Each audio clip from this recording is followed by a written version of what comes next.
पहिल्या दिवसापासून सांगत आलेलो आहोत की हे सरकार बोगस स्कीमचं सरकार आहे। एक तर पहिलं सांगितलं तर लाडक्या बहिणींचं जे काही मानधन आहे ते वाढवू, ते अजून वाढवलेलं नाही आणि दुसऱ्या बाजूला 85 लाख लाडक्या बहिणींना अपात्र ठरवलेलं आहे। पहिला प्रश्न हाच आहे की तुम्ही यांची मतं मिळवण्यासाठी ही स्कीम सुरू केली की आता तुम्ही त्याच्यातून 85 लाख लोकांना अपात्र ठरवताय। आणि दुसरी गोष्ट म्हणजे जे खरोखर अपात्र ठरवले असतील तुम्ही आणि तुम्ही जनतेचा पैसा, टॅक्सपेअरचा पैसा यांच्या खात्यात टाकत होतात, म्हणजे हा स्कॅम नाही झाला का? म्हणजे ज्यांनी हे पैसे टाकले त्यांच्या खात्यामध्ये ते घोटाळेबाज नाही झाले का? आणि दुसरं म्हणजे ज्यांनी तुमच्यावर विश्वास ठेवून त्या खात्यामध्ये जे पैसे आले असतील त्याच्यावर पुढे काही स्वप्न पाहिले असतील, त्यांच्या स्वप्नांचं काय?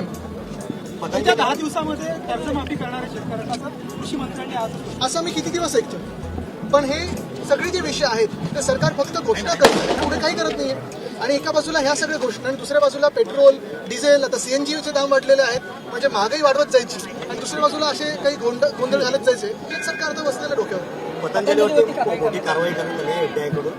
ठीक आहे, पण ती कारवाई असेल तर योग्यच असेल। महायुतीची जागा जी आहे रायगडची राष्ट्रवादीकडे गेली आहे, त्यामुळे कोकणातल्या आमदारांची बैठक ही नंदनवनवरती झाली आहे। त्यामुळे उपमुख्यमंत्री एकनाथ शिंदे यांनी युती धर्म पाळावा असं देखील आमदारांना पालकमंत्री कोण आहेत तिकडचे? असं ठरलं की बोलू। महत्वाचा प्रश्न आहे, संजय राऊत आणि अनिल देशमुखांना ईडीच्या प्रकरणात जेलमध्ये धाडणारे जे त्यावेळेचे संचालक होते, विशेष संचालक, त्यांनी तडकाफडकी राजीनामा दिलेला आहे।